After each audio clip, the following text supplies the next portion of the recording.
जी इजाजत है? हाँ सर बिल्कुल। Doctor R R Sharma sir. Sir, So please. good evening all. I believe around 90 people they have already come in the hall, and I would request immediately after welcoming that please switch off your videos and mute your mic so that it does not get disturbance, give any disturbance to the speakers. Thank you. Because there are many people new and there are many people they know about Dr. R.S. Sharma. Today is very important lecture on environmental management plan and the environmental code of practices ECOP, which in fact has been coined and designed and published by him only. And EMP plan was a mandate for the World Bank project, which was made by Dr. R.S. Sharma only. But before he starts, I'll just say a few words to him. That is it visible now? Yes, it is visible. Okay. Yeah, we Now can see. it has come on the full screen. So Yeah. Dr. R.S. Sharma, who is in fact my batchmate only, though by age he is 2 years senior to me. He is a gold medalist during masters. He is a renowned medical entomologist who started his career in 1980 from program, and then with 32 experience he has served at last fag end of the service. He became director grade scientist and served. He got a chance to serve in National Center for Disease Control also. His expertise is in all basically planning and implementation of malaria and neglected tropical diseases, and then vector biology, integrated vector management, and insecticide resistance. I mean, these are the field which everybody has to be expertise, whosoever is working at the center or the state headquarters. Then he has been a part of developing many operational guidelines, and the basically on indoor residual spray, micro action plan, larvivorous fish for the program, then monitoring of insecticide resistance, which now we are calling as an IRM, then larval control, and then he has been part of different UN agency. He has served as an expert. Precisely, the main one is he was expert group member in malaria vector control group WHO from 13 to 17. Then he has been an expert member of steering committee of United Nations Environmental Program for DDT alternatives, which he is still working for that. Then he has been a former member for vector control working group in rollback malaria. He has been an expert member of DDT expert group who takes care of the phasing out of DDT. Then he was given the assignment of Cox Bazar, Bangladesh in May to June 18, 2018 for risk assessment of vector-borne diseases when those refugees they came. And then recently in 2019 FAG end he was given this short service agreement SSA and for Madhya Pradesh for high burden high impact assessment of the thing. He has been expert in UNIDO, and then he has been given lot of training to like what we are doing now after retirement as a social service, but he has been part of different kinds of training. He was invited for Environmental Protection Agency USA for a London workshop. He has 70 papers at his credit. He has received many awards also, and the salient ones is that in 2013 he was awarded with Malaria Vector Control Award by National Academy of Vector-Borne Diseases. He was given in 2015 honored by Association of Entomologists Patiala University, and then 2016 he was awarded. He got a Dr. P.S. Gill Medal from Indian Society for Malaria and Other Communicable Diseases. Shortly, it is known as ISMOCD. So this is all about Dr. R.S. Sharma, which I wanted to tell right now at this forum.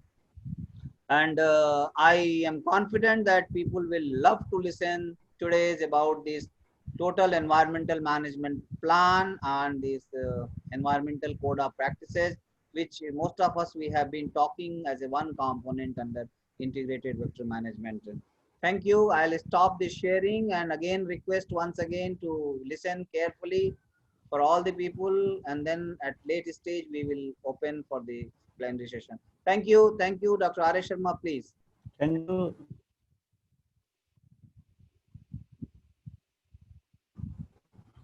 stop your share screen. Yes, yes, I will stop.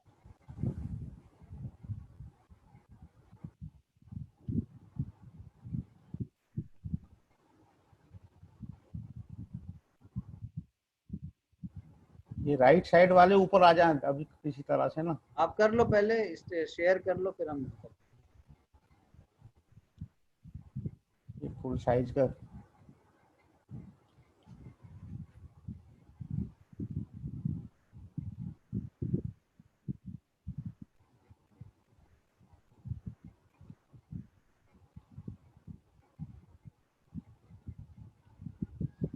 so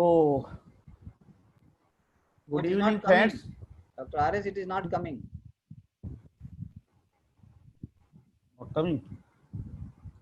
मैं दोबारा करता हूँ। It is showing that it is sharing a screen, but it is not visible on this. Now visible. No, same thing. Rajinder Sharma. Now visible. No. Huh? एक minute. Yes, it is coming now. Make it in the presentation mode. Yes. Now you can start, Dr. RS Sharma. Please. Okay. Okay, good. Thank you very much, Dr. PK. Good evening, friends. So now this is an unconventional topic for all the entomologists, all the malariologists. We are already doing mostly activities under environment plan before EMP, but systematically we have started in 2010 when World Bank project started in our country for malaria control. That time the experts from World Bank, they asked where is your environmental plan for indoor spray. That was due to particularly it is a POP. So World Bank asked particularly that environmental plan, and that time we have prepared this environmental plan. We have an agency, and technically we have all our friends in NVDCP that time. So everybody has participated in this environmental plan. As you are aware that we are using DDT, malathion, synthetic phytodes in our country for IRs.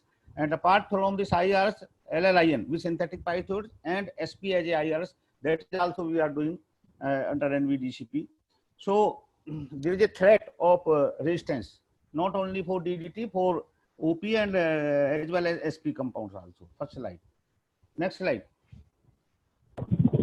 So how history of environmental issues with pesticides started in whole world. So this is a historical book, and who is so working in the vector control program, they should read it. This is a very good book and called Silent Spring, published 1962. That was due to a marine biologist. She has written this book, and first time about this DDT. And after that publication of the book, US Environmental Protection Agency closed. Actually, they discontinued the DDT as an insecticide in USA. And after that, there are so many questions by other environmentalists also about particularly persistent organic pollutants. So DDT is also one of POP. And as per Stockholm Convention, I will tell you about Stockholm Convention next. So, so this is a regular discussion about this particular DDT at international level under Stockholm Convention, United Nations Environment Program. Next slide. Next slide. So I am starting with pesticide poisoning. Is there any problem in our country as well as other countries also, this pesticide poisoning problem? Yes, that is there. And this is a major public health problem in developing countries, particularly this is a accidental or intentional ingestion of these insecticides or pesticides.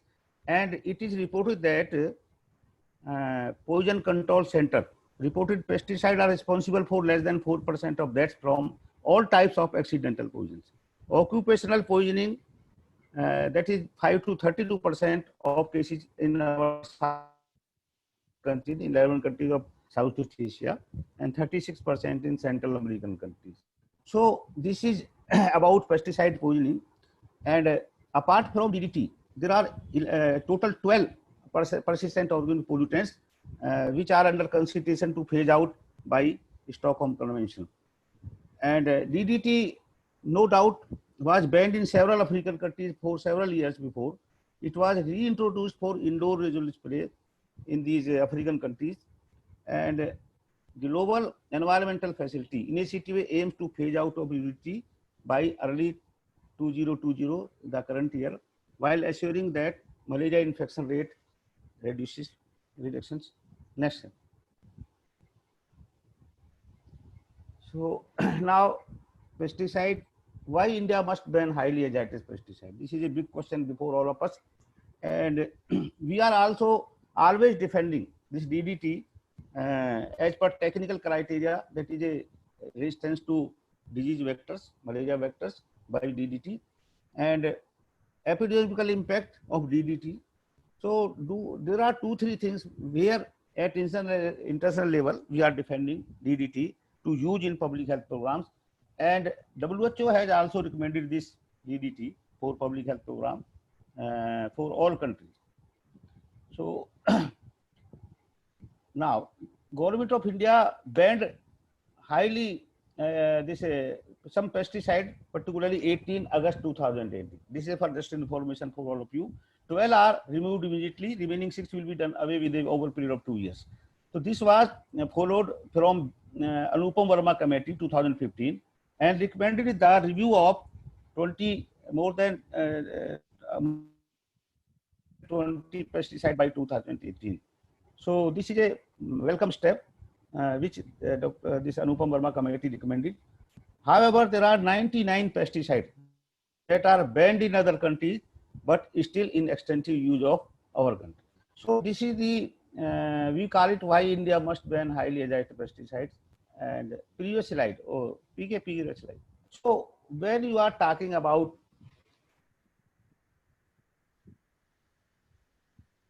previous one. Okay.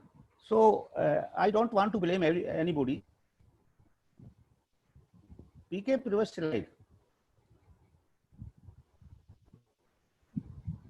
Previous slide, back. Yes. So just see whether these are some observations from the field, ground level. So when we talk about IRS, and at present in the elimination. So just see excellent IRS. I classify as excellent IRS, but I have not seen in my life. So such type of pictures, we have taken these pictures from the ground. So anybody can believe that malaria elimination is possible in our country through IRS. So this is a big issue, and I don't want to discuss from here. Next slide. So this is POPs, persistent organic pollutants. This is a harmful chemicals which circulate globally, travel rapidly, and cause widespread damage. So there are 12 POPs at present under the consideration of Stockholm Convention: aldrin, chlorodyne, DDT, dieldrin, endrin, heptachlor, hexachlorobenzene, Mirex, toxaphene, PCBs, PCDD, PCDF. These are 12 POPs, and our concern with only DDT, this one. And Stockholm Convention is a international treaty which reduced or eliminates release of POPs in the whole world.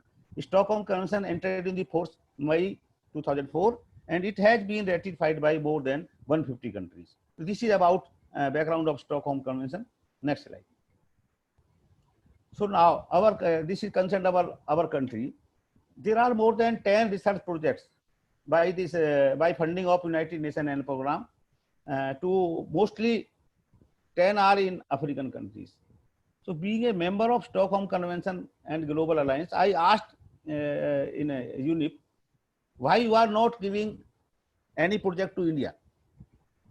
So they have given a project for India also for DDT alternatives, deployment and development of DDT alternatives. So at present there is no alternative to DDT as IRS, no doubt about it. But let us see whether new compounds are in the pipeline. So next slide. This is the Stockholm Convention. Detail I am just for my new friends or my other friends also. This is Stockholm Convention. Country also signed under this convention, May 2002, and we have submitted a national implementation plan about previous slide, about national implementation plan which will follow all the directions, guidance from Stockholm Convention, and the Ministry of Agriculture. They are the nodal ministry under this Stockholm for Stockholm Convention activities. And convention limits the use of DDT for disease vector control. After 2 years, there is a regular meeting of experts, and after that, conference of parties meeting, conference of countries meeting. So they decide every year this is the reduction of DDT for disease vector control. So this is about Stockholm Convention. Next slide.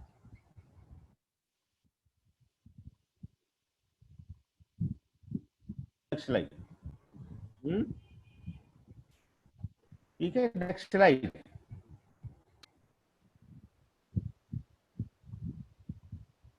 In NVDCP, like WHO has also some recommendations about previous slide. Okay.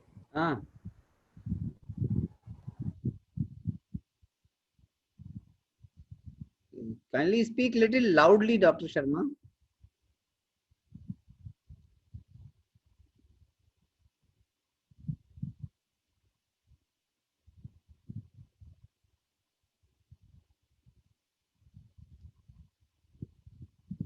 His mic is mute.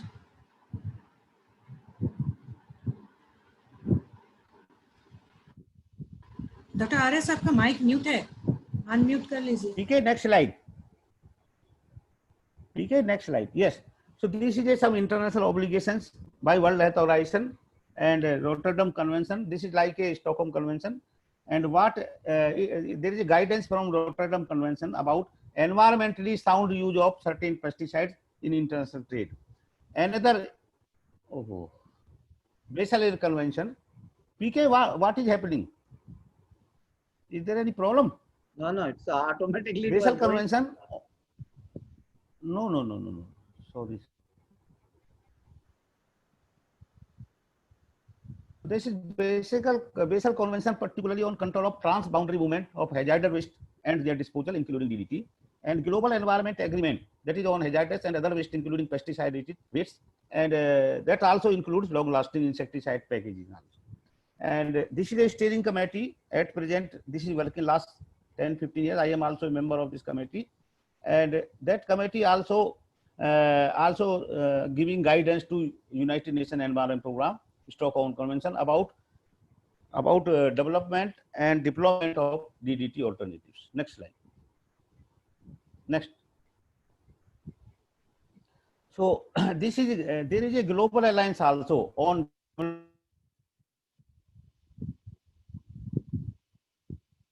DDT. So this is also part of United Nations Environment Program, and this decides there are 4 goals of global alliance: cost effectiveness of DDT, malaria resistance pattern and mechanism, strengthening of in-country decision making on IVM. So this is the goals of global alliance at international level, and you are aware that 19 states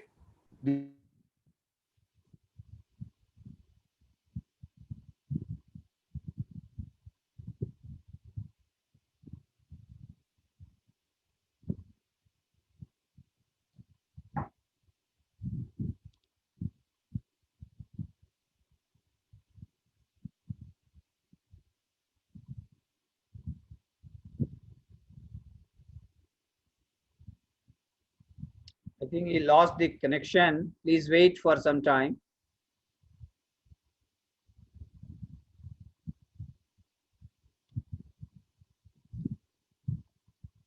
His mic is mute. He has not lost connection. I think today he has some problem of internet. ठीक है, तू mute मत कर उधर से भाई. नहीं हम नहीं कर रहे हैं. आपका ना इंटरनेट थोड़ा स्लो चल रहा है. आपकी आवाज please continue. Okay, next slide. आवाज आ रही है आप? Yes. Okay. Next slide. So this is the reducing the reliance on DDT and we have started the DDT journey 12,800 metric ton, and now this came to 1956 metric ton, 2019-20. So there is a decreasing order of this DDT in different states. So this is the we have to dependency should be less on DDT. Next slide. So this is a very good photograph I got from United Nations Environment Program. This is from our country. So they mentioned ditching DDT. Very good heading. And they have mentioned some alternative project must be developed by different partners, and including DDT also. For others also, like a very good example of endosulfan. Endosulfan has banned in our country by Stockholm Convention under this 12 POP. Now this is banned in whole world. Next slide.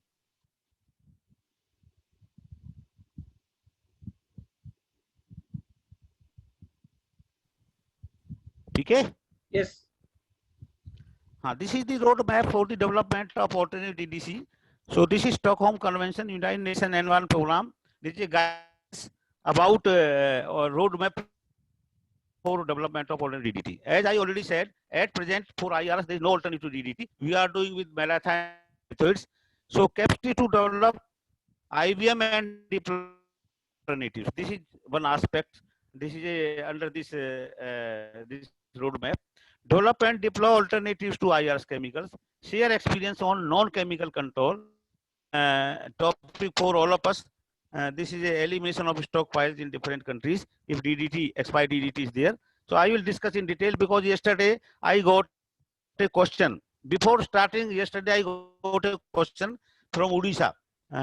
He asked that tomorrow positively discuss about this expired stockpiles in different districts of our country. So I will discuss it, no doubt. Next.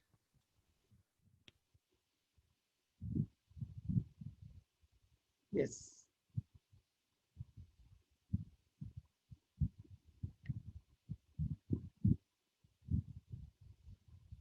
Yes, please.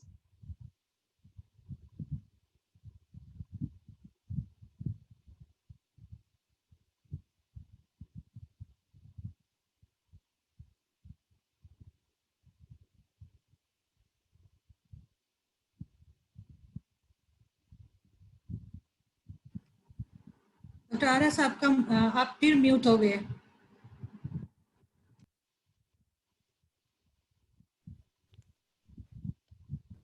So this is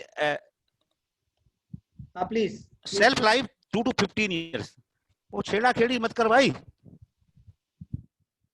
We are not doing anything. We are not doing anything. Life of DDT 2 to 15 years.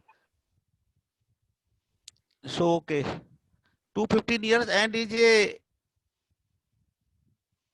in most soils. So there is a pesticide resistance major problem, particularly DDT, this compound, and it also come to food chain.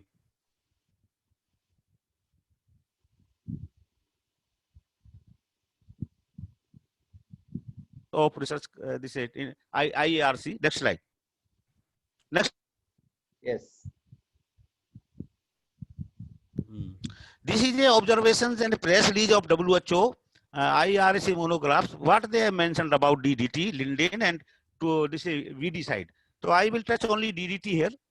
Linden is already carcinogenic compound in humans, mentioned here, already classified here. About possibly carcinogenic to humans, so under group 2B. So we are using DDT, we are producing and using in our also. So under this clause, we can use this compound possibly carcinogenic. So we are using DDT as per WHO recommendations, and Linden already this is a very high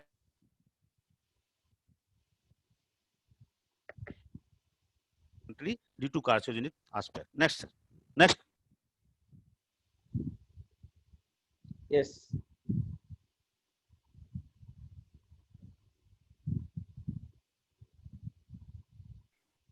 Okay. It is already there. Next. अब आई next तू कर रहा है भूल जा No. Your internet is slow today, I believe. ground realities which were observed during our period at NVDCB. And here we have mentioned Purnia Bihar.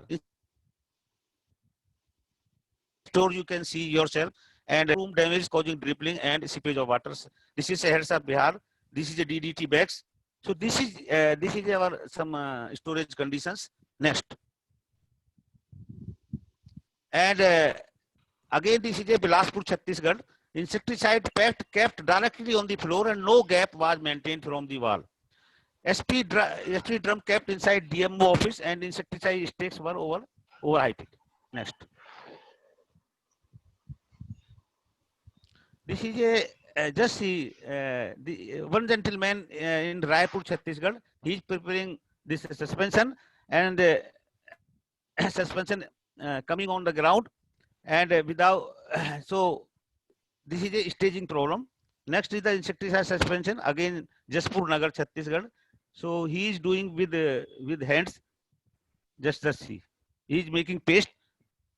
So these are some actually ground realities, and we have to face, and we are this is a day-to-day problem for us. Next slide. Now, when we are talking exposure, just see this is a condition of our spray worker, and this is a very good photograph. Is a WHO photograph. Direct exposure of DDT on the head of this boy.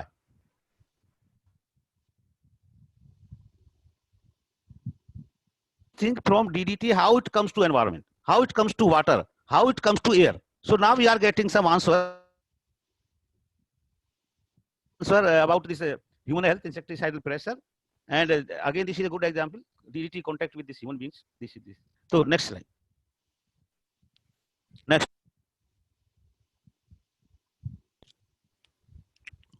Okay, next. Okay. So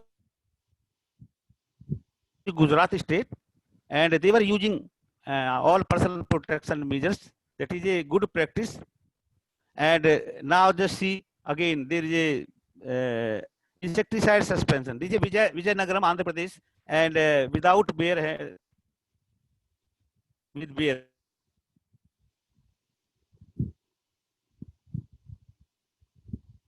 Insecticides before preparation of this environmental management plan. I think this is a background. What my object want to show you the reality, and after that how we prepared this environmental plan. So these were the basics for us. Next slide. Next. Given. Okay. Now just see childrens are there. IRS is going on. Children's just nearby spray workers, and this is the most important slide. Just see droplets of IRS DDT on this in kitchen.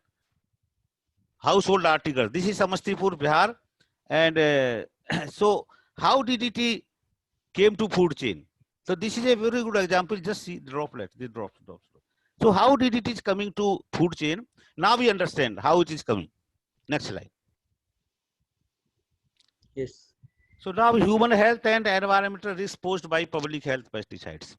So no doubt there is a all insecticide or pesticide, agriculture or public health, they are toxic compounds, no doubt. If we use in a proper dose, so then there is public health, particularly public health. But I have shown you who will take the guarantee of DDT 3 gram, 4 gram, dose is suppose 1 gram per square meter. So this is a problem in IRS, and this is a direct danger to human health, no doubt, as well as environmental risk is also there to these pesticides. Next. Yes. So in the background of all these factors, which I have already discussed, NVDCP prepared this environmental code of practice under the pressure of World Bank project and World Bank experts also. So we prepared this environmental code of practice, and this series consists of transport of insecticide for IRS activities, storage and management of insecticide stock, community responsibility during IRS, use and maintenance of PP, IRS, disposal of wastewater, empty bags, containers, biomedical waste. So these were the this series consists of these aspects. Next slide. And this is a booklet. So how we prepared at present this environmental management plan. It is uploaded on Directorate on VDC website that is available, and guidelines on proper storage, safe handling, disposal of pesticides are communicated to the states and uploaded on the website again.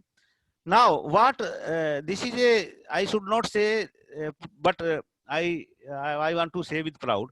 Previously, PPE some states are using, some states were not using. But when I was this is a HOD in NVDCP, this entomology and vector control. So this PPPs, I think that either this DDT supplier should give this PPPs along with supply of DDT. So first time we did it, and we gave the responsibility to HL, and we said we will pay it. PPP we will pay it, and plan we will give you how much PPPs will be required. We will give you like 52 per million population. Accordingly, we prepared for each and every state and compiled it and give to HIL, Hindustan Insecticide Limited. Then they were supplying, since then they were supplying DDT along with personal protection equipment. And in one tender, I include the clause, DDT will not go without PPs. So these are, I think, I proud to say, this is my initiative in NVDCP. I did. So this is a good thing, and appreciated by World Bank also.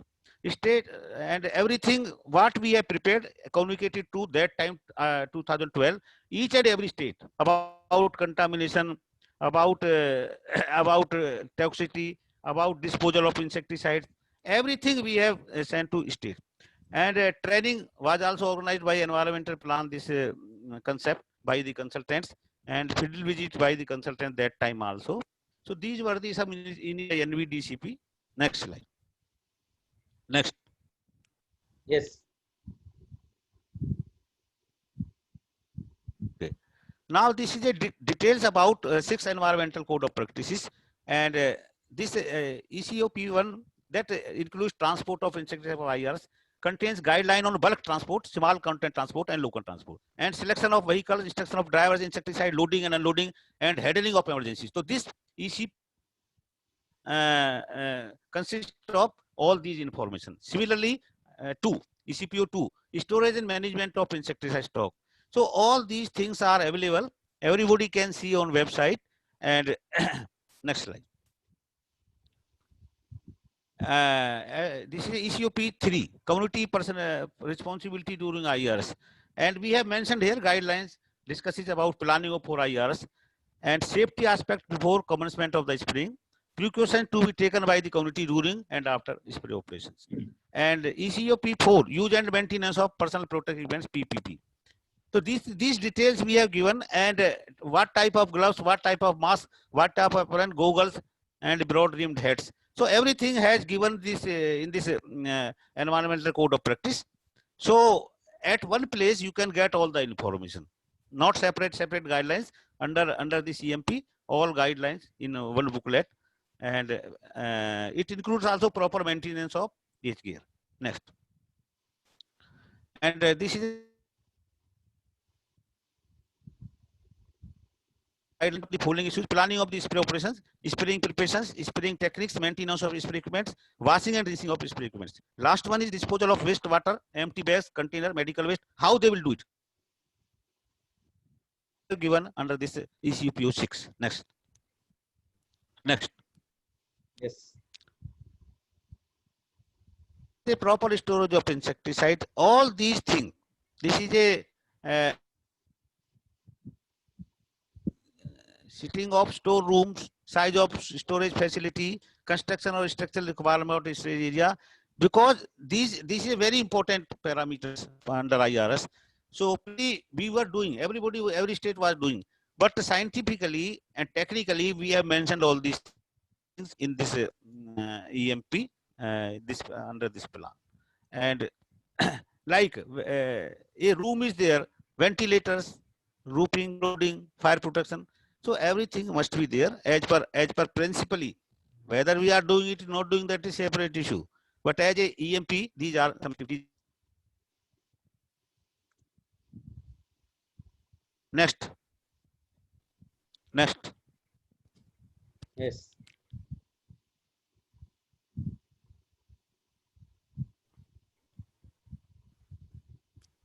Okay. This is a proper storage side, and everybody knows about this proper storage.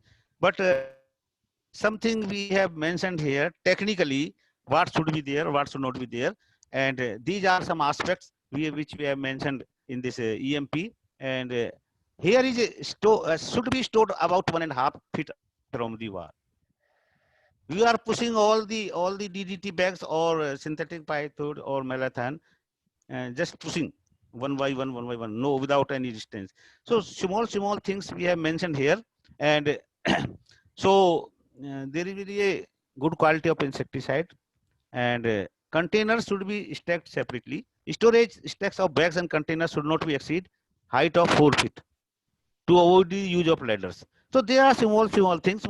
This is not a new one, but we put all these things at one place as a guidance or as a guideline under EMP. Next. Yes. With there, this is a mandatory under EMP. For spray mains, what should be there? Gloves, mask, apron, hat, goggles, and shoes. For suspension makers, gloves, face mask, apron, gloves, and shoes. So just see difference. What is the need of this spray man? What is the need of suspension maker? What is the need of pump man? So everything we have written there in this guideline. So this is small things like polythene sheet, whether district malaria officer at district level they are giving or not. Second nozzle they are giving or not. Jandori they are giving or not. So these are some basic necessities under IRS. We put all these things at one place. And next. Yes. Okay, now this is the most important, that avoid spraying insecticide for IRS near water bodies, tube wells, agriculture field, irrigation canals. So DDT should not give to these water habitats or in agriculture fields. Otherwise, that will come in again in cycle. And here we mentioned this spray pumps. Time to time we have to check whether nozzle what is discharge rate is correct or discharge incorrect. Normally in program there was a inbuilt system. Before spray we have to see this this our sprayers, and after spray again we have to see, and we have to, when we are calculating discharge rate, so that depend on your sprayer, your length, your pipe, leakages. So many things are there, and most important is nozzle tips. And no doubt, if it is a case of poisoning of insecticide, what we should do, that is also given in this EMP guidelines. Next. Yes. So this is a diagram of handling and disposal of empty bags and containers. This is also given, and here you just see decontamination of the empty containers. Squad supervisor, what is the responsibility of squad supervisor? He will do triple rinsing and disposal in sock pit. Storage of empty bags and containers, responsibility is again spray supervisor. What he will do, container and bag stored at the temporary storage space during the week. Third one, transport of empty bags and the again responsibility of SFW, and he will do container and bags carried to PSC on dedicated vehicles. Or last one, this is storage of empty bags and containers in PSC CSCs. Storekeeper of this PSC, Kalajar technical supervisor or malaria technical supervisor, they are responsible at any space in the PSC. So they have to put disposal of bags and containers. So here just see, whenever we are preparing this EMP, that time this NBDCP recommended HDPP bags, but these, when we call all the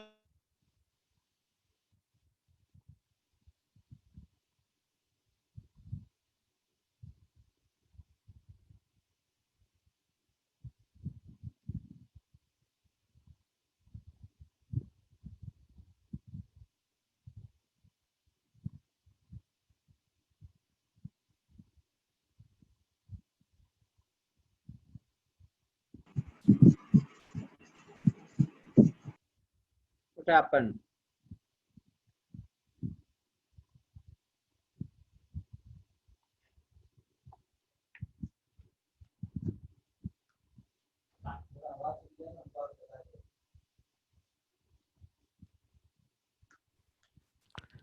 So this is the particularly about safe disposal of insecticides. Next. Yes. Okay. So how we will do it? These are this is actually micro methods, and here as per responsibility of worker supervisor, we have written all these lines. How they will do it, and how they will prepare the sock pit. So everything in details, like sock pit measuring 1 meter by 1 meter by 1 meter. So this is small things. So everything we have mentioned this EMP, and bottom of the pit is lined with a layer of coarse gravel. So these are small things, and here is a word morum.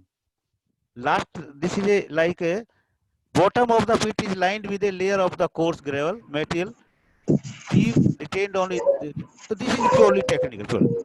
Bags of sawdust, sand, morum. Morum is a Tamil Nadu word, and it contains like a sand of hills. Hills sand. This is called morum. So all these things are we have mentioned. Whatever the available at the local level, so we can use uh, local material for sock pit. So this is a how we will do triple resistance. How we will do sock pits. Preparation of the sock pits. So these are some brief disposal of insecticide. Next PK. Yes. So now this is not actually some people this is not insecticide. Information purpose for VBD consultants or other our colleagues, how we will do disposal of RD kits. Should destroy the pricking needles in the needle oblique cutter at the subcentral level. Disposal of blood similar slides. So this is also mentioned in the CMP. Somebody requested that time, but that should also malaria worker they are doing, ASHA worker doing. So what is the guideline? So this is disposal of blood similar. That's we have mentioned in NRHM guidelines also. So dispose of slide as per the guidelines, disposal of biomedical waste prepared by NRHM. So you can see all these guidelines, how we can dispose of RD kits, how can dispose of blood smear slides. Next. Yes. Now at the ground level. So now what is role of the ASHA worker? So ASHA worker now is a very important role. We male workers are not there. Our female worker is busy with the family planning works. So now we fully depend on ASHA worker. That may be a blood slide, that may be RD kit, that may be IRS. So IRS, yes, there is a role of ASHA worker because based in the local village. So all these information mentioned about safeguarding community and environment to ASHA worker, and this information as per EMP should give by our supervisor to all the ASHA workers where IRS is going on, before IRS or after IRS. So these are small information which is very important for ASHA worker, particularly for community awareness as well as for environmental issues. So this is for ASHA worker. Next. Yes. Okay. So just see, we have sprayed a house. So how much time? So we can go after 30 minutes. So this is very simple. Everybody knows. So this is also small things which sometimes we are aware, sometimes we are not aware also. So these things have been mentioned in this this is the environmental plan, and this is also a safeguarding community as well as environmental issues. Next. And most important is that DDT like 10 to 12 weeks. Bio-PKC is there. So at least they should not they should not whitewash their houses for at least 4 weeks. So this was the information. Now most important is training of trainers. That should be a continued process for our supervisors and district level. Consultant also. So we have to give some training of trainers this is a continuous process orientation to DMO, VVD consultant, MTS, KTS, or supervisors also. So that is also a most important. And sometimes we think every worker supervisor knows everything. They can calculate discharge rate in the field. But we suppose somebody is going from NVDCP, discharge rate is 100, 1200, 1000. So this is this before starting IRs, they did not this exercise. So this is the responsibility of supervisor, and responsibility of supervisor for every aspect of IRS, and we have to give training. Now this is a state level or zonal level. They can impart trainings to trainers and trainers to these people, supervisor people, and supervisor to workers also. So this is a already there is a guidelines of IRS or program, and that is also applicable today also. Next. Yes. Okay, next. Yes. Now, sometimes this is a good practice also. These workers, they are using PP, and this was in Sahel district, Madhya Pradesh, and this is we are also happy that that time they were using PPs, and pumpman also using PP. Here, just see. So this is a good thing, and gloves are also available. Cap is also available. So this is a good practice. I want to share with good practice also. Next. Just see, normally we are not doing, but in this Madhya Pradesh, they were doing spray team just PPs are there, staging area. This is a polythene is there, and this is as per correct method. There is no direct contact of DDT with soil. Just see. So this is a good practice. Safe handling of insecticide, very good practice, and this is a I think 2010 or 11. The periods, this is I think picture is there, and next. Yes. Normally these clothes are out, spray team is going inside, so household articles should be removed before IRs in Guna MP. That is also a very good practice. So next. Yes. Okay. Yes. Yes. Good practice. Spray workers were covering furniture before insecticide spray. East Champaran, Bihar. Very good practice. Next. Yes. At village level, whether it is possible, as a entomologist, I will say yes. This is a very easy, nothing problem. And you just see the our EMP booklet. You add worker supervisor. Just you want to give small orientation how this sock pit they will prepare. And this is here we have mentioned like stone is there like this simple thing. So they can prepare the sock pit and in a village itself, but we have to orient them. Supervisor should tell them how they will prepare it. So this is mentioned in EMP this guidance. So everybody can go through it. Please read it, and so you are also aware, and you can give orientation to your lower staff at each and every level. So disposal of wastewater is also very important. Next. Yes. Next. Yes. Now just see, there is a problem in disposal. Just see, this is a river. They are putting this suspension here. There is a water bodies are there. They are putting it. So I have already mentioned that this such type of activities should not be there. Disposal of suspension that is away from any water bodies, any sort of any type of water bodies. Otherwise, this DDT will go to water and will kill the all the aquatic fishes. And in this fishes in adipose tissues, we will get this DDT residues. So sometimes we think how in fishes how this DDT came. This is the process. They are putting all suspension nearby water bodies. So so this is also a disposal of suspension. How they will do it. We have again orient our worker supervisors about this disposal of suspension. Next. Yes. Next. Yes. So this is a real story. Insecticides poisoning by Paris Green. If I think my old friends are sitting here, urban malaria scheme we were using Paris Green in that time, and I was working in Gurgaon town, Haryana state. This is my own experience, bad experience. Under UMS we were doing anti-larval measures. Paris Green pellets we were preparing and putting in the water collections to kill the Culex larvae. And one day what happens, our staff went to nearby breeding place. They prepared these pellets of this Paris Green, and they put all these pellets into the water collection. After that, some fellows came there and they take this grass where we prepared these pellets of Paris Green. So they take this compound, and all these 5, I think that time 5 buffaloes were there, all died at the spot.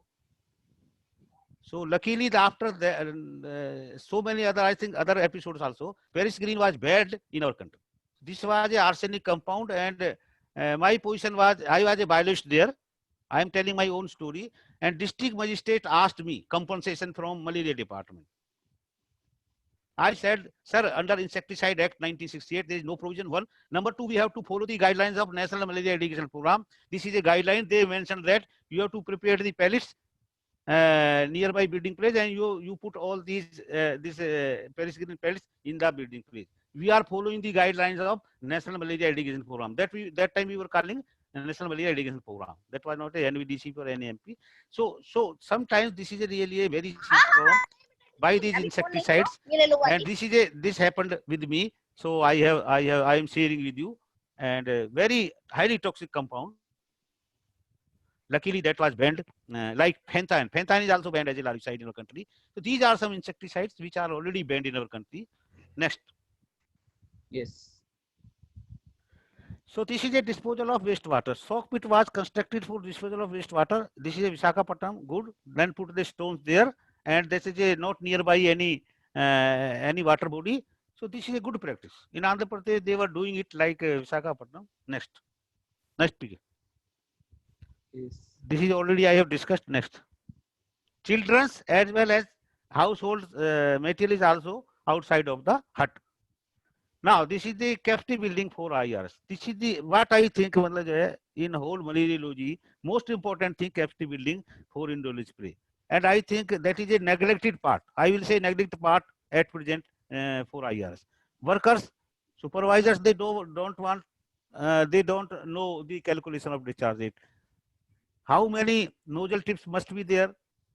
What are the parts of spinners? So this is not their fault. This is our fault actually. We have not given so much orientation to these people, like DDT during 50s, 60s. That was a very workers were very intelligent. So that time they were know each and everything. Now we have forgotten. And discharge rate you see in any state or any field observation, you will get discharge rate is not as per norm. Always less or more. So depend on the skill of particular worker. So this is the most important capacity building for IRs, and this is not for worker supervisor. This is from state program officer to this is field worker. I will say field worker or ASA worker. So that must be there for each and everybody, and and that is well in advance. In NVDCP, we are making micro action plan for IRs. So that time we have mentioned all these things in guidelines. All are put on the NVDC website. All things are written. But now question is implementation, how you implement in field, and most important, implementation in field must be there. Next. Yes. So now you will ask where is this environmental plan? This is our NVDCP website, NVDCP, and under malaria head, this is a guideline. Under guideline, you will see all guidelines, and here is the environmental code of practice, ECP guideline. This is one. And before that, we have written this guideline proper safe handling and disposal of insecticide. So these guidelines are available. You can go through it. Whether it open it or not open it, I don't know. So any of our BBD consultant can see on website environmental or cooperatives whether it is not opening, or if there is a question, kindly inform us. So we will request NVDCP whether it is opening or not opening. and I think it is not opening from my side. I am what I have information. So how you will go through it? So please tell us. We will request NVDCP. Dr. Barua is already here, so we will do. We will do about that particular. Next. Yes. So now this is a, I think, very simple thing, but when somebody asks, very difficult to reply. This is a IRS input, process and output indicators, and we have mentioned all these indicators in our EMP, and like just input indicators, capacity building of spray personnel, adequacy of PPE, safeguards of staging area, safe transportation of insecticide, storage of pesticide, other this is for agriculture purpose, I think that mentioned.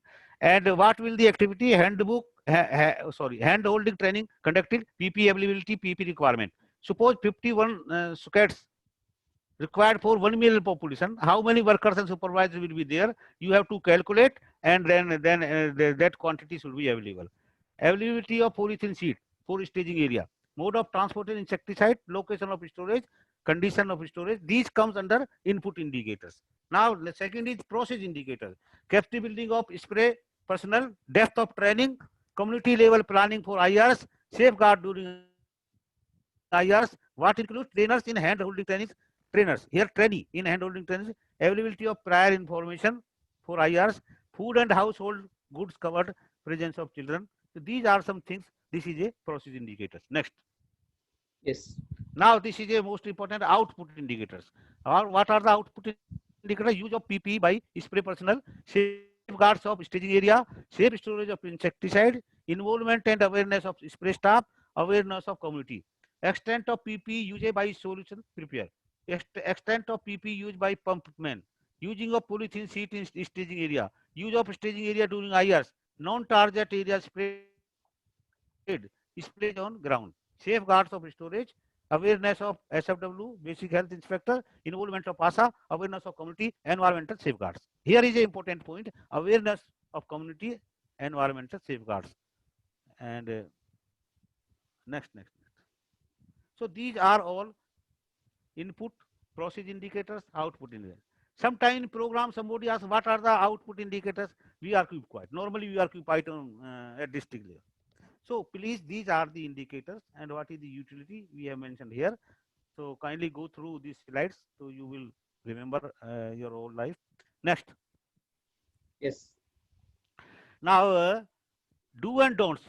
Again, most important chapter for all VVD consultant, all entomologists, all journal entomologists. So these are human and environment safety do and don'ts. What should we do or what should not we do? So clearly, I have mentioned all these things in this slide. So kindly go through it and follow the do and don'ts for IRS. Next slide. Next slide, please. Yes. Now, this is the most important. Where we are getting DDT residues, and we did a DDT audit. Our Dr. Dhiman Sahib is sitting here. He did this DDT audit for NVDCP program, and he have mentioned so many things to us, and we to rectify all these things in the program, and was a very good report of DDT audit. We call it DDT audit. So accordingly, something like DDT residue in our country. So I have compiled some information for you from like Unnao. DDT is there in drug wells, Hyderabad. Again, these are insecticides, and their label also. And what is the methodology? Here mentioned. This is a gas chromatography, electron capture detector, and some methods are also here. And these methods, and what is the limits, and what is the what they found. So this is a DDT residue in Unnao. DDT they got it. This is the level. SCH Linden, DDT, SCH DDT. My worry is here. DDT, endosulfan, cypermethrin, and deltafen. This is banned already. But cypermethrin, this synthetic pyrethroids we are using, and we are getting like Hisar. We are getting in Hisar all these insecticides in dug wells. That is not a surface well, in dug wells, underground wells. So these underground wells or water collection. China we did reported DDT, endosulfan, cypermethrin, alpha-deltamethrin. So I think these things coming from agriculture. They are using cypermethrin in agriculture. Endosulfan already banned. Delta methrin we are using program also. I think in agriculture SP they are also using it. So this is the observations by different scientists in our country. And because we are concerned with DDT, so I have taken this information for all of you and mentioned this level also. What is the level? And here level as per European Economic Commission, what they said, they have mentioned level also. Individual pesticides should not be greater than 0.10 microgram per liter. So in water they mentioned like level also. Next. Yes. Next. Yes. So again, very good reference. Like this Akriti Agrawal, they have mentioned residues in surface water. Surface water, Greater Calcutta, Linden, SCH, Eldindylene, Digophol, DDT. They reported this like gas liquid chromatography. Hisar, Haryana, DDT, SCH, endosulfan.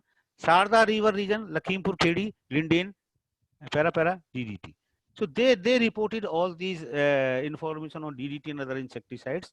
And this is a very good paper. Again, Jayadi et al. Also, paper was published in Bulletin of Environmental Contamination. DDT residues in human milk. Just see how serious problem. Delhi area. Now again this Agarwal, M.K. Pillai, he mentioned about residue of DDT, its metabolites in human blood, sample in Delhi. Bulletin WHO. And just see here. This is a Karla, RL Karla paper. Occurrence of DDT and BSC residue in human milk in India. These are our scientists. They did a very good observations. So I want to share with you how DDT and this is a residues are there in human milk, in human blood, human milk and surface water or underground water. Next. Yes. Carcinogenic this pesticide residue detection in cow milk. This is in Patna. Some scientist, I think Achilles, this is the name of the scientist. He published this information and he mentioned carcinogenic, Eldrin, chlorophyllose. He include DDT also, endosulfan, malathanol. These are some observations by this gentleman. And cow milk, there is a residue of DDT, include DDT also and other insecticide also. And pesticide, this is a very good paper. Pesticide residue in human breast milk. Nobody can think. Human breast milk, risk assessment for infants from Punjab. This is the observations by Bedi et al. Gentleman. He published this paper. So these are really very serious issues about particularly DDT residues. How DDT residues are there, and this is not for this is a problem for our country. When you talk about international obligations, WHO or Stockholm Convention, so then we have to see all these observations also. Next. Next. Yes. So now there is only few lines about, otherwise this is a medical personal's job.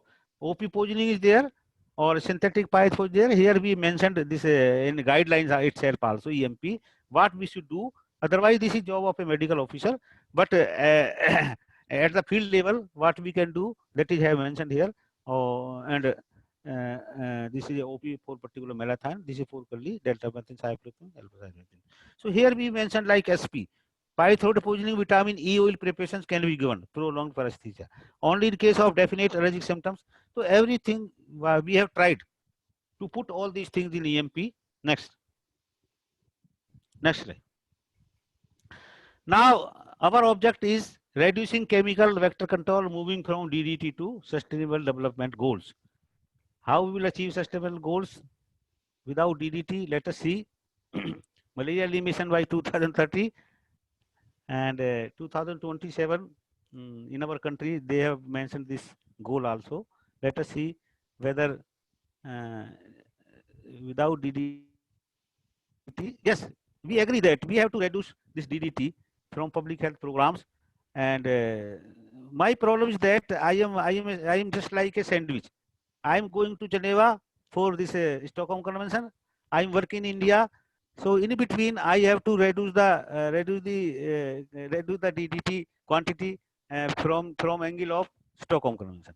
As a NBDCP officer, I have to use DDT, produce DDT in our country, so that our economy will also very good.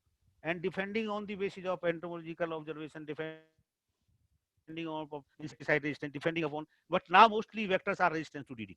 Crucifixes is highly resistant to DDT, and some states they are also facing problem of synthetic phytophthora resistance.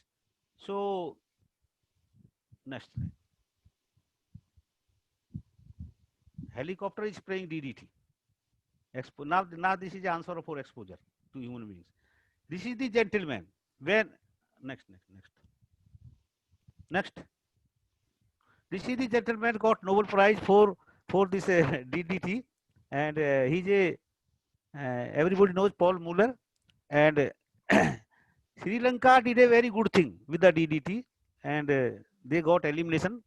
And one important factor, DDT spray was also there, and DDT also helped eradicate malaria from Europe and North America. And this gentleman was born in Switzerland, and luckily Stockholm Convention office is also in Geneva, WHO office also in Geneva, and this gentleman got Nobel Prize, born in Switzerland, again nearby Geneva. So when we were talking about this combined things, so I always use that your gentleman got the Nobel Prize, he discovered all these things. Now you are saying to India to discontinue with DDT, to phase out DDT, so all will laugh in the meeting. So this is a so now Ravi Pandit asked a question, very important question, and some districts in India. PK, next slide, I think last slide. Just Yes. okay, so Ravi Pandit from Odisha, he is a IDSP consultant. He asked a very important question before starting meeting. I said DDT, expired DDT is available in some districts. What we should do, how we should do. This is also a we have given in EMP also, but I just tell you each and everybody. There is a provision of this dispose of DDT, dispose of other insecticides also.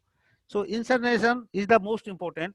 At high temperature, we can dispose of this DDT, and we have to approach our state pollution control boards, state environment department, as well as central pollution control board. But before that,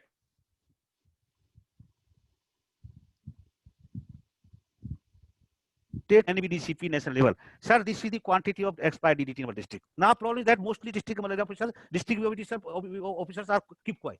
They don't want to tell the expired DDT because they know that blame will come there on their soldiers.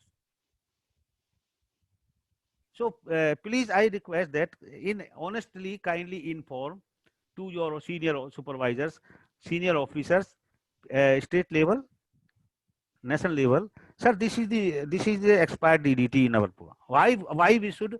What is the methodology? How we do it? So that is very simple. There is no so much problem. If permission is there, you can your senior can approach to state level officer can approach to in their respective state with pollution control board. Incinerators is suppose available in health department also for disposal of this medical waste, and temperature is 800 to 1100. So DDT will go out, will be no problem of this expired DDT. Incinerators temperature should be 800 to 1100 for DDT, particular DDT. So these are things. And I think I have retired. My friend PK retired. Now our colleague Dr. Barua is also about to retire. So when we will do it?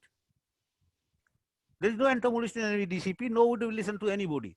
There is no guideline to anybody. No guideline. Nobody will help you. So I request that kindly inform your DMO to state program officer, state officer to national coordinator. Sir, this is the expired DDT, and you will face problem otherwise. Sometimes suppose somebody coming from Ministry of Environment side or some environment is reporting about you. Sir, so much DDT, expired DDT putting here. So this is the method. Incineration is the method, and we have a facility in our country. Like Madhya Pradesh, Bhopal is there is a facility. Every state there is a control board, and this pollution control board are having their them private partners also. So they are doing this DDT, disposal of DDT. So this is not a big thing. This is a very simple thing. Kindly do exercise. And if you further require any guidance, we were also happy to share with you, and we will help you also in states also.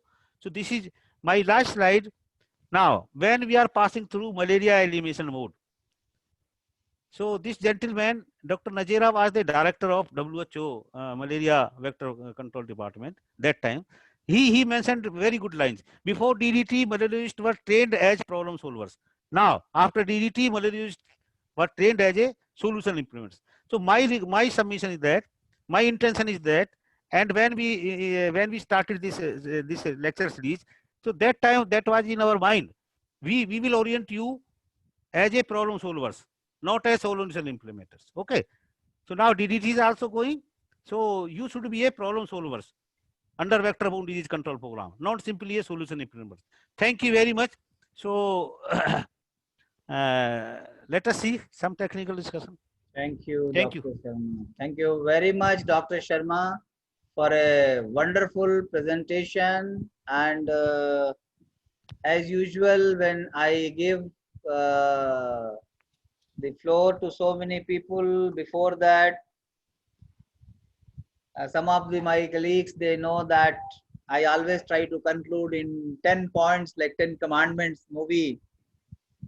Dr. Sharma has deliberated on concept from the Stockholm, then persistent organic pollutants, and then he has also given the genesis, initiatives, the formulations of environmental management plan, the guidelines, what they have been made. I mean, there were guidelines in assorted forms, but he has justified, he has deliberated on the justification what has been given for environmental management plan. Then he has also described about roles of different people involved to implement the environmental management plan or the environmental code of practices. And the eighth one was he deliberated finally about the training. The capacity building was very, very important part. He has also elaborated about the good practices. And finally, he has concluded that about what is the insecticide poisoning and then disposal, which is very, very important point. Disposal is a little controversial issue because how long it has not been exposed or informed that it is the stock is lying. If someone else is going, some people are luring that yes, you please do, we will give some money, we will fund it, we will take separate project for that. So there are so many issues involved in that. But by and large, especially for DDT, there has been very clear guidelines of disposal. Many of the new people are not aware. They must read it. But as Dr. Sharma has told, that Central Pollution Control Board and the State Pollution Control Board, they have got full-fledged guidelines. So honestly, if they combine the things and they declare or they bring it out in the notice of the senior officers, there are always ways. But if it is hidden just because of fear, then it will be a problem, and the problem will go on accumulation.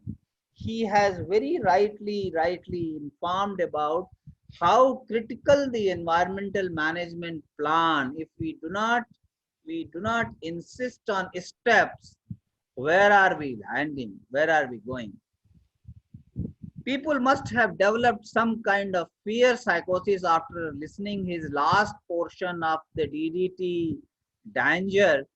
But let me convince my all audience that so far, though DDT along with other insecticides, it is termed as a moderately hazardous chemical in WHO list.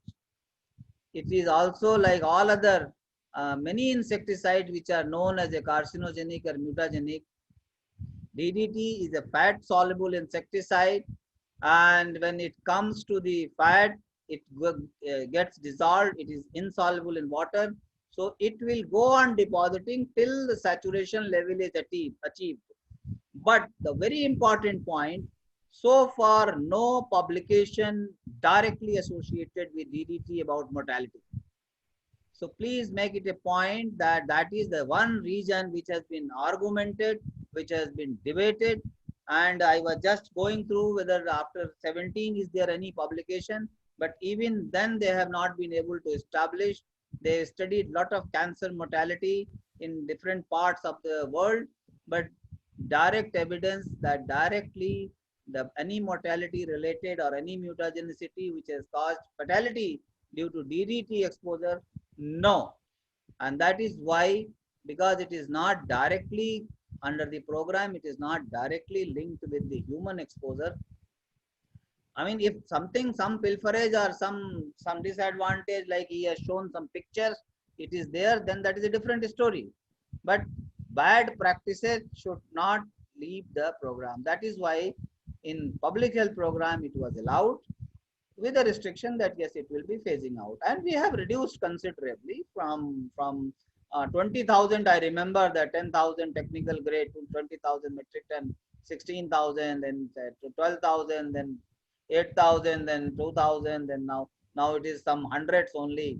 So we have considerably, and every year the people are monitoring at the national level, at the international level. So among the newcomer at the state level who are implementing, please do not get frightened that DDT is to be banned, not from the public health side, from the agriculture side. But yes, environmental management plan and the code of practices which safeguards our environment, it should not get polluted due to our own behavior, our own bad practices.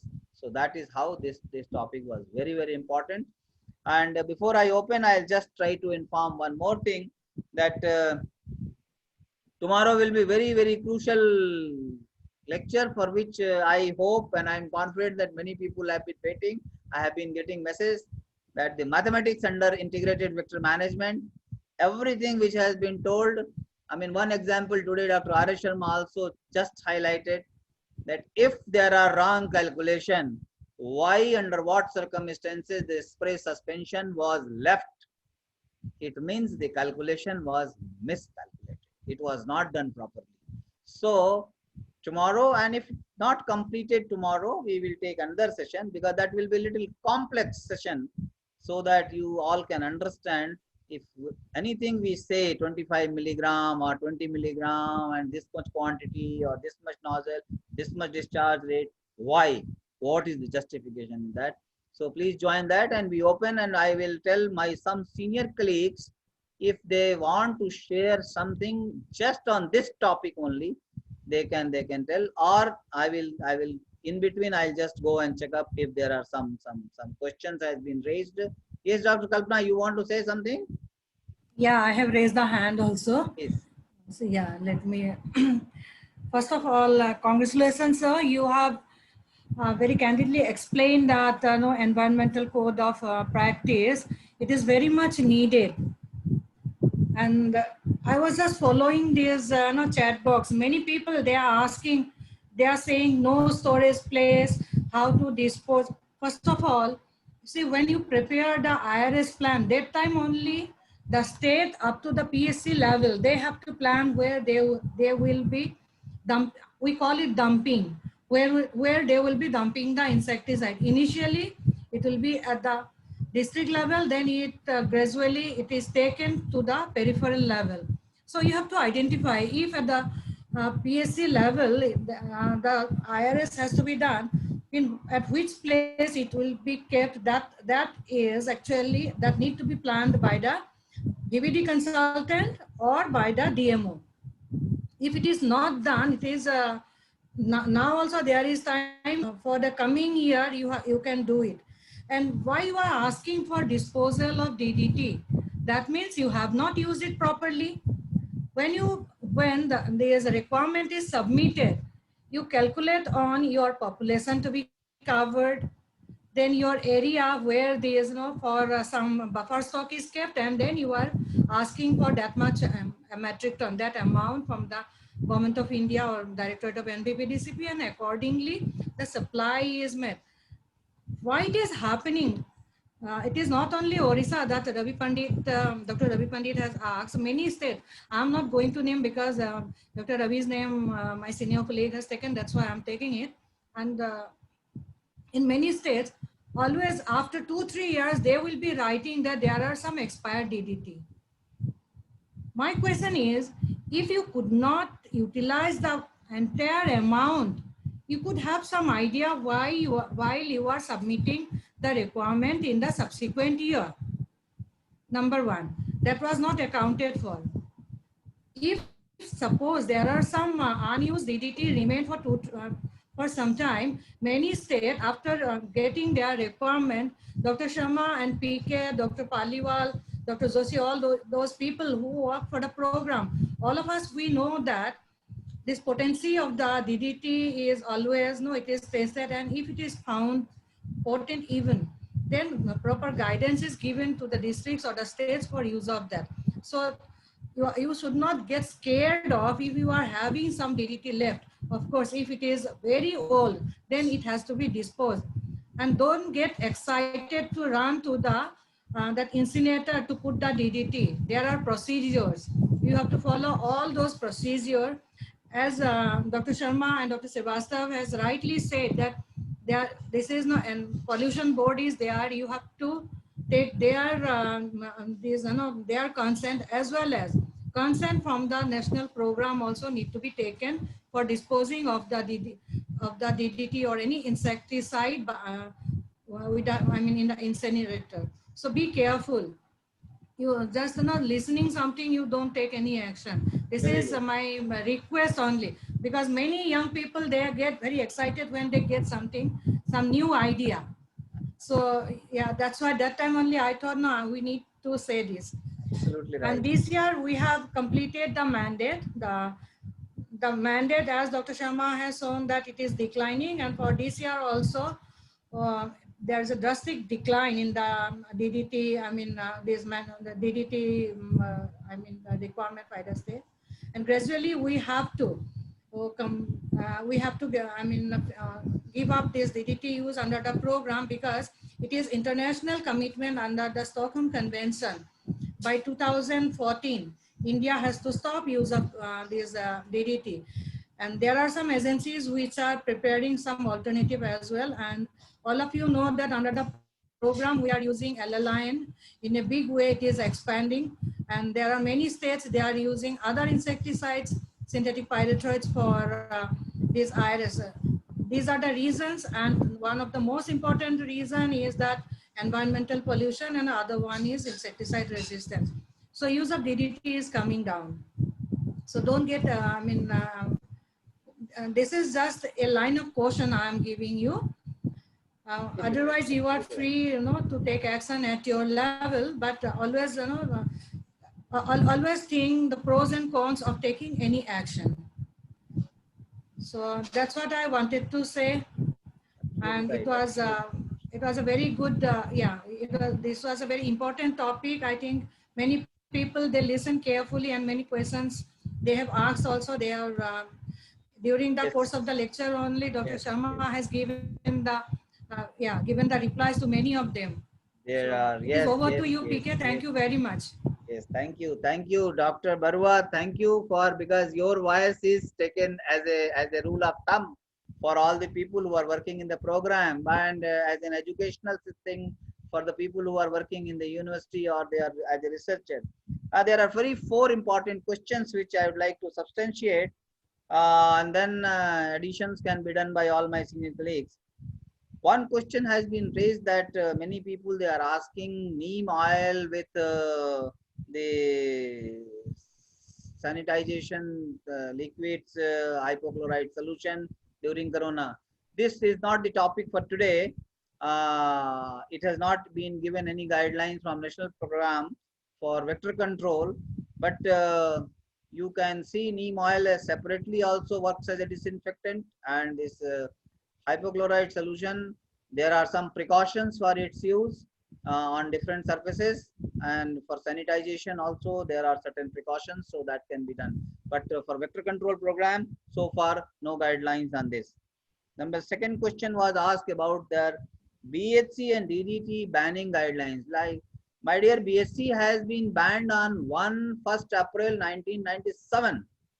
I was there during that period, and we have seen the old draft was made, and there are very set, very clear guidelines.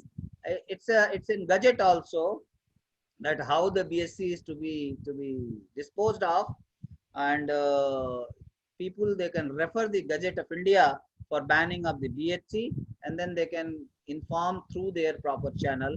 This is an administrative procedure, because this is not that technical as individually you can take up and go on and dispose it off. Same is the case for any of the insecticide. There was one question raised by my senior colleague that LLIN is also going to create a lot of pressure. We have already discussed during LLIN chapter that so far LLIN disposal, because 20 washes after that and after 3 years, broadly the insecticide content will not be there much. So nothing to worry from public health program side, that it is. The only issue is that the plastic, the cover, and that some decision will be taken.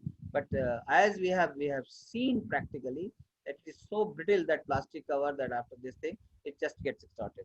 But just now one question has been raised for insecticide, the query or the clarification that insecticide requirement is calculated on 100%, whereas the coverage is always 70%.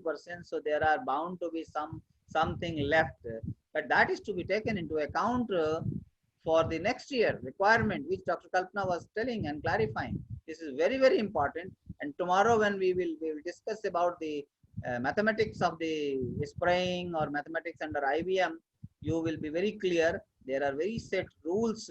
Nanda, I look very, very, very smart questions, and it is justified that you calculate for 100%. I would request if anything can be added by my senior colleague. Yes, Dr. Sharma, please. There are two things. One question was about this DDT and retest it and use it. Again, there is a question. So my submission is that if retested by HIL, so active ingredient should be 50%, not 40%, 30%. He is asking like that. Second question, you just said when shelf life is 2 years. First year, suppose 60%, 70%. So second year they should reduce the quantity of that particular product. Shelf life is not 1 year. Shelf life is 2 years. So what somebody is asking, Nanda is asking. So why he has taken so much DDT? So this is a question on this particular performance of particular officer. But he has not calculated as per technical requirement. Okay, 100%. I agree. But second year the shelf life is 2 years. So the second time he or she should ask less quantity. What she just said. That's what everybody is saying. That's what Dr. R.R. Sharma can say a few words on the first supply and first use. There is a terminology for that. Good evening to everybody today. My compliments to Dr. R.S. Sharma ji, first of all.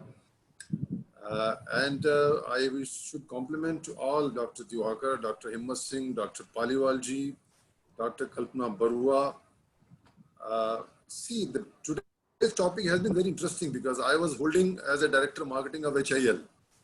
And what Dr. R.S. Sharma has been talking about was taking me back to my memory when we used to decide about PPE, about what should be the PPE kits and all that.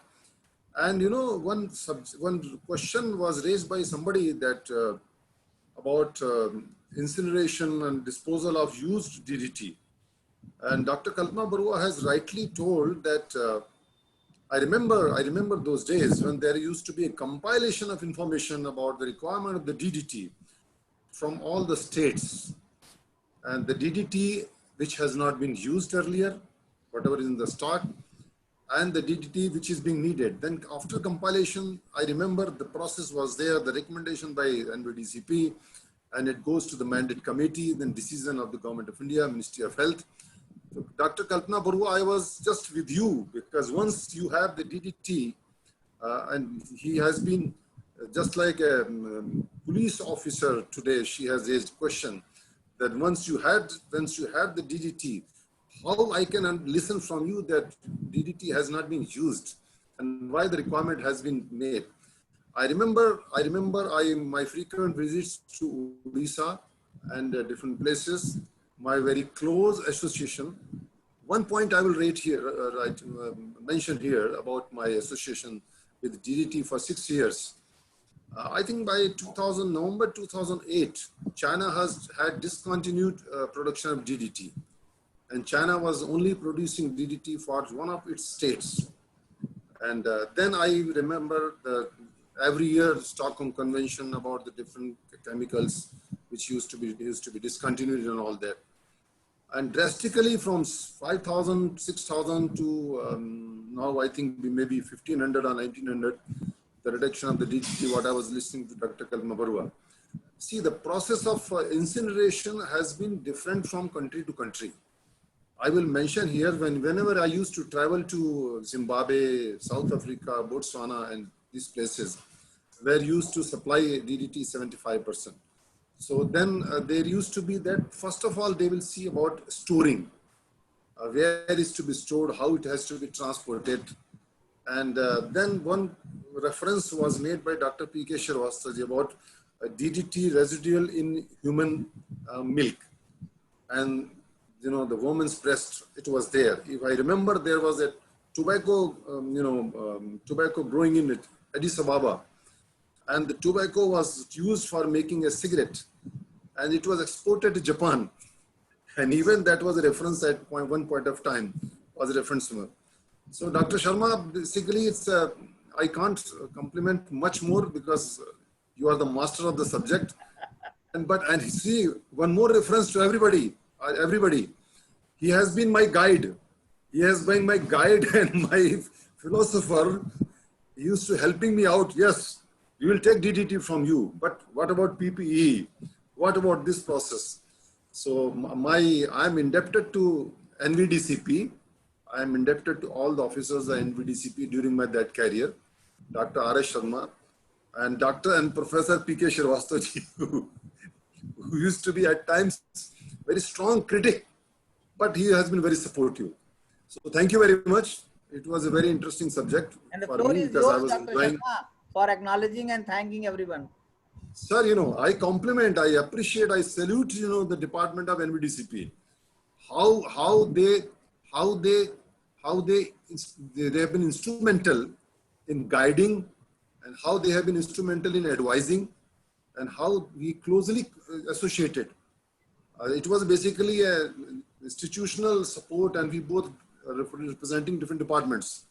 So my thanks to Dr. R.S. Sharma for the presentation. I can say about very openly to everybody, he has been the guru basically. I think twice a week I used to travel him to NVDCP. So thank you very much. I will request Dr. You want to say something? Sir, I will request Dr. P.K. Srivastava ji to say something about the new initiative which we were talking about. Now we are basically at the stage of implementation. A beginning has been made.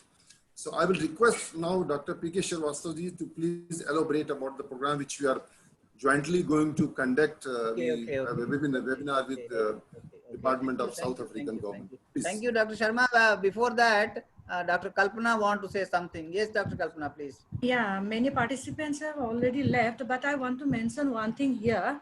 There is one gazette notification from this Ministry of Agriculture where they have banned deltamethrin and malathion.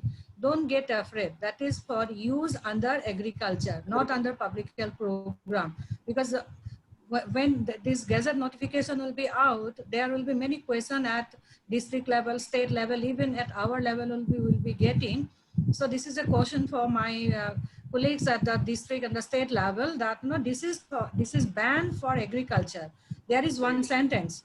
It is written that except you. It is banned for use except in public health under NVDCP and for that locust control. for both the, both the insecticide, malathion as well as deltamethrin. That's all. It was information. Thank you very much for giving me a chance. Good piece of information. And as I have been advising to during my tenure and now also, whenever any document come, please read from left top corner to right bottom corner.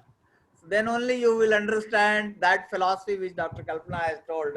Don't jump on a conclusion of seeing one phrase or one sentence. The good announcement is that Absolute Human Care Foundation has been honored, and most likely next bulletin of AppMan, there will be a news article will come about this training program. One para with first news will be there for this. The second very important news is that on 6th of October 2020, by next week I believe, the moment our session will be over on 3rd and 4th, the 6th of October at 2 o'clock, we are going to have a joint collaborative workshop with South African government, in fact, and ICMR, VCRC. So it's a joint collaboration between ICMR, Medical Council of South Africa, Indian Council of Medical Research, VCRC, Absolute Human Care Foundation, and there is one more foundation of there in that Karnataka. So 4 people they have joined together, plus there are many other people. So we will be sharing now the link and we will be pasting in our group. It will not be on Zoom basically. It's on Microsoft Team. So somebody has to download Microsoft Team. You will be directed how to do it and how to listen it. And there Dr. R.S. Sharma will be deliberating on something on surveillance with malaria. The topic is basically on malaria and COVID. And I, as usual, I'll be talking at the end to keep the audience tight, and impact of COVID on the malaria, whether it has really affected or it has, there is a challenge in that. So hopefully we will improve and we will see that. So till then, bye bye, and tomorrow will be very crucial. Again, I am taking, maybe that we may put some paper also for testing. Don't worry, testing will not be a testing for exam purposes. Testing will be, it will be given a paper to all of you, and you can just download, then you can solve it at your own residence, and then you can mail it back. Thank you. Till then, bye bye. Thank you. Thank you. Thank you. Thank you. Thank you, sir. Thank you very much. Thank you, sir. इनकी आवाज आए? Thank you very much, sir.